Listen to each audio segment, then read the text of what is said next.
a gentle reminder, it's always really good to keep the previous aligner, and please don't switch into your next aligner until you receive the go or the no-go. I will show you the area that caused your no-go. Right here, this isn't fully adapting onto the teeth, and in your particular case, the lower teeth are tipped in and they need to tip out and forward. So it's important that we get the aligner to fit really snug onto the teeth because it's actually pulling your teeth forward and more upright.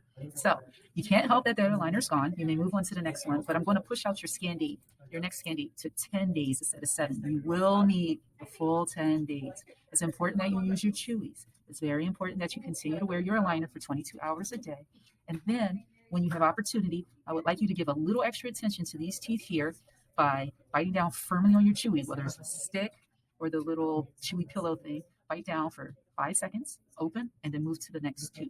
You'll notice that this aligner will start to fit better and those teeth will start to tip out. It's really exciting to watch your progress. Just try to slow down and make sure you get a go or no-go the next time before you move forward. And always, always, always try to save your last aligner whenever possible. Have a great rest of your day. Let me know if you have any questions.